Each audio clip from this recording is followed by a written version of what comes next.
yo creo que una de las primeras sentencias, ya sea absolutoria o ya sea condenatoria contra un expresidente, es precisamente el del caso Ollantaytamala, en la que no solamente está vinculado él, sino también están imputados Nadine Heredia y otros allegados. Doctor Carrión, a Exitosa. Muy buenas noches, Karina, y gracias por la invitación. Muchísimas gracias por estar aquí. Entonces, vamos analizando cada uno de los casos para que todos los que nos están siguiendo, viendo y escuchando en Exitosa se den una idea qué es lo que se viene este año. Empecemos con el tema de Ollantaytamala. Creo que es el caso más asentado.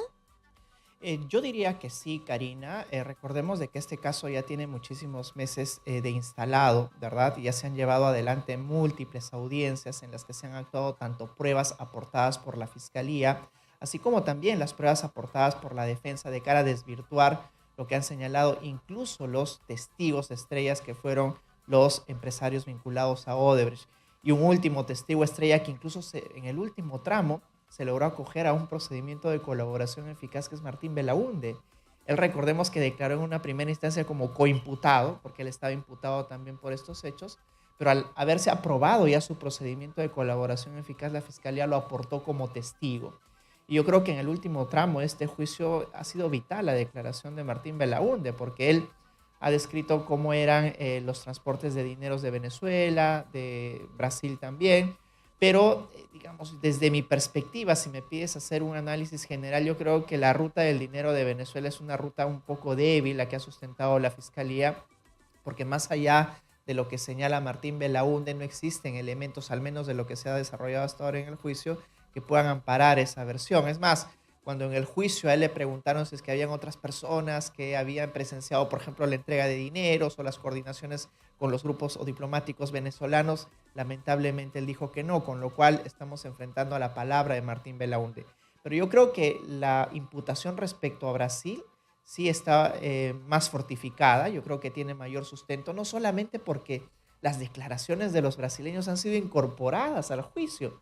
Recordemos de que ellos presencialmente no han participado, no han sido interrogados ni contrainterrogados por las defensas, pero ante la ausencia de un testigo, pues la Fiscalía tiene la posibilidad de oralizar esas declaraciones que ellos ya habían brindado en etapas previas, incluidos en el procedimiento de colaboración eficaz. Así es que existe mucho bagaje probatorio, al menos dentro de este caso, y estamos en el tramo final, Karina. Es por eso que justo tú anunciaste qué va a pasar este año con los presidentes. Pues ya yo creo que una de las primeras sentencias, ya sea absolutoria o ya sea condenatoria contra un expresidente, es precisamente el del caso Ollantaytamala, en la que no solamente está vinculado él, sino también están imputados Nadine Heredia y otros allegados a esta pareja, expareja presidencial. A pesar que en Brasil hayan sido absueltos o sus testimonios o los testimonios de Barata y Marcelo hayan sido desestimados. Eso no tiene nada que ver con lo que suceda o lo que determinen los jueces peruanos. Bueno, ya ha habido previamente estas discusiones de cuál sería el impacto de las decisiones que se han tomado en Brasil, sobre todo por el juez supremo Díaz Toffoli, de anular no solamente procedimientos de colaboración, sino incluso sentencias que se habían emitido en contra de los funcionarios brasileños en ese país. Sin embargo, cuando los abogados, no solamente del caso vinculado a Ollantaytamala, del juicio a Ollantaytamala, sino en contra de Keiko Fujimori, alegaron que debía desestimarse ya estos acuerdos y las versiones que habían brindado los brasileños, los jueces al unísono señalaron de que eso se evaluará al final de la sentencia.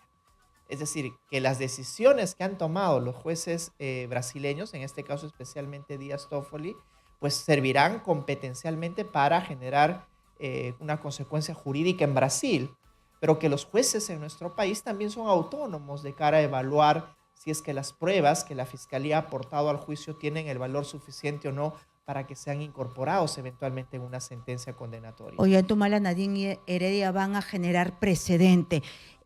Alejandro Toledo, ya hay una sentencia en primera instancia. Claro.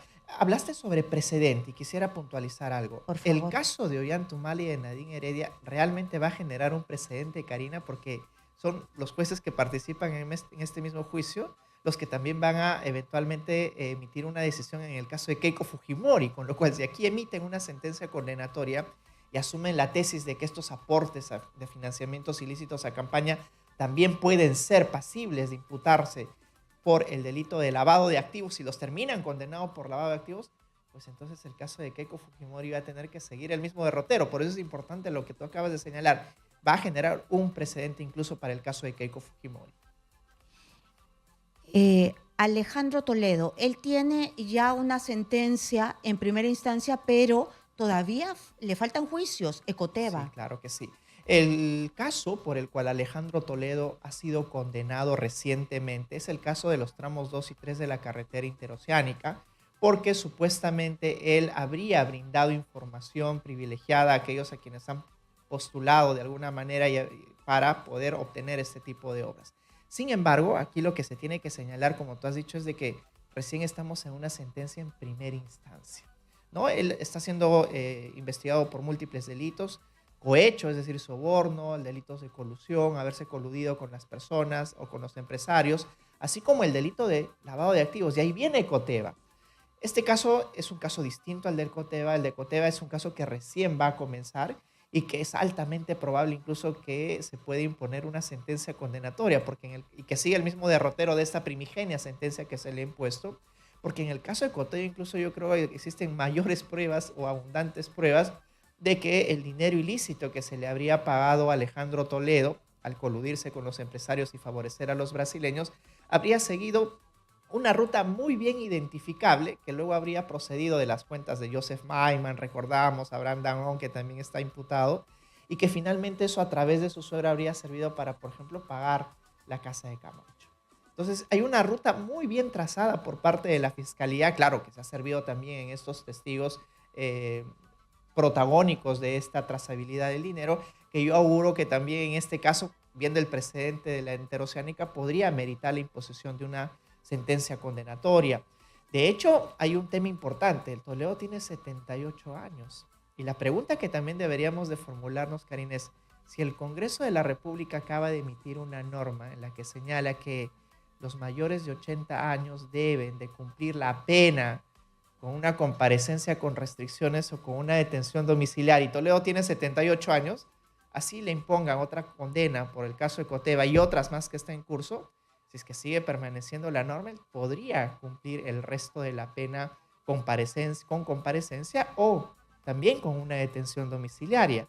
Solamente que eso ha pasado inadvertido dentro de las formulaciones Y normativas no que ha sería emitido el Congreso. justo, ¿o sí? Absolutamente no sería justo. El otro día conversaba justo en una discusión de que hay que perdonar, ¿verdad? Y hay que también sanar las heridas que han ocasionado. Pero un momento, o sea, estamos hablando de delitos.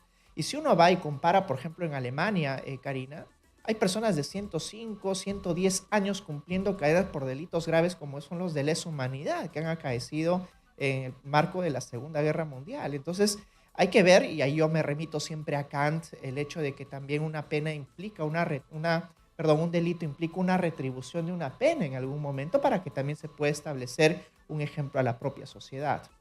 Pasemos ahora a los presidentes que no se enmarcan en el tema Lavajato. Martín Vizcarra, también cohecho, pero como gobernador regional. Sí, lo de Martín Vizcarra, yo creo que es un caso también sólido. Recordemos de que este caso está a cargo de Germán Juárez Atoche. Y el caso por el cual está siendo enjuiciado ahora mismo hace referencia a su etapa como gobernador regional, del 2011 al 2014, y que él habría favorecido a un consorcio empresarial para la construcción no solamente del Hospital Regional de Moquegua, sino el de Lomas de Hilo. En ese marco, que los empresarios de ICSA, por ejemplo, muchos de ellos ya han declarado en el juicio, han señalado de que cómo Vizcarra acudía a las oficinas de la empresa, cómo habían ellos extraído el dinero de las propias cuentas de la empresa para poder juntar todo el pozo en las partes que Martín Vizcarra había exigido que se le pague, y también teniendo algunos otros testigos, desde el administrador de la empresa hasta el mismo portero, ¿no? Alguien que llevó los dineros en efectivo para poder entregárselos a Martín Vizcarra, incluido uno de sus exministros también del gobierno de Pedro Pablo Kuczynski, que fue un exministro de Transportes y Comunicaciones, que también señaló cómo Martín Vizcarra había exigido los dineros para que los empresarios puedan pagarle lo que él exigía en su oportunidad. Yo creo que este caso es un caso sólido también, Karina. De hecho, que Germán Juárez yo creo que ha hecho un buen trabajo. Además de que aquí contamos también con ya varios colaboradores. Y ojo que hay algo que siempre se ha dicho y por cual no se debía emitir una sentencia. Decían, ok, pero tenemos 2 o 3 colaboradores, pero un colaborador no corrobora a otro colaborador. Eso jurídicamente hablando es cierto.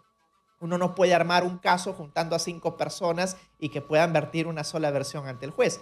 Pero el problema no es ese, el problema es de que sí existen elementos que sustentan lo que los colaboradores refieren ahora como testigos en el juicio en contra de Martín Vizcarra.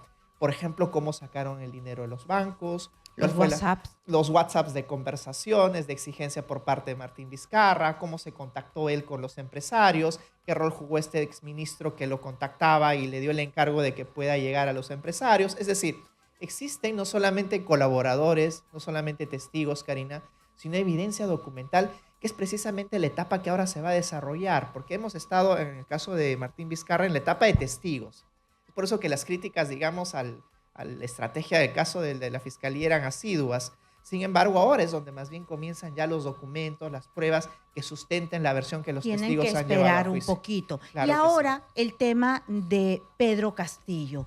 Él está allí por el autogolpe y también por casos de corrupción. Sí. Mira, Pedro Castillo tiene muchas carpetas abiertas. Paradójicamente, la última carpeta de investigación que le abrieron a Pedro Castillo es el caso que más rápido ha avanzado y nos referimos al delito de rebelión. El delito de rebelión que ya ha pasado por todas las etapas, Karina, y que ahora, durante este primer trimestre, debería ya de comenzar el juicio. Un juicio en el cual no solamente está implicado el expresidente Pedro Castillo, Karina, sino también Betsy Chávez, Aníbal Torres, Willy Huertas, es decir, todos aquellos ministros que habrían coadyuvado, ojo al término exacto, a la tentativa de rebelión. Y es importante esta precisión, Karina, porque muchos dijeron, bueno, pero el delito de rebelión implica empuñar armas, ¿verdad? Sublevarse, subvertir el orden constitucional, y luego que si no han portado ningún arma, no han empuñado ningún arma, pues no han cometido el delito de rebelión. Y eso no es así. Porque cuando presentaron muchos recursos, llegaron a la Corte Suprema y la Corte Suprema dijo, bueno, es que también cabe la posibilidad, y eso también lo señala el Código Penal, de sancionar un delito tentado. Es decir, quise poner todo en práctica, pero por alguna cuestión del azar simplemente no se realizó, no se consumó. Por ejemplo, que no haya coordinado previamente con algunos miembros de las Fuerzas Armadas o policiales. Pero esa es impericia propia de quien despliegue estos actos. Pero la tentativa también está sancionada. Es por eso que la Fiscalía en su acusación ha defendido ante el juez que este es un delito tentado.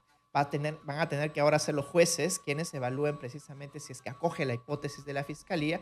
Y yo creo que tiene mucho sustento porque, Karina, todos los peruanos hemos sido testigos de esa tentativa de rebelión. Entonces, todo eso se viene este 2025 y por supuesto que hay muchos más actores, hay gobernadores regionales, hay también los ministros y por supuesto está Keiko Fujimori, que usted lo ha pasado de manera un poco más rápida, pero todavía esto tiene para largo. Muchísimas gracias. Hemos estado con Andy Ortiz. Gracias. Carrión. Carrión, me equivoco. Usted sabe que había un reportero y que lo confunde, sí, lo recuerdo muy bien. Por supuesto, y que lo confundimos por eso, por la cercanía con el reportero. Andy Carrión, abogado penalista, muchas gracias.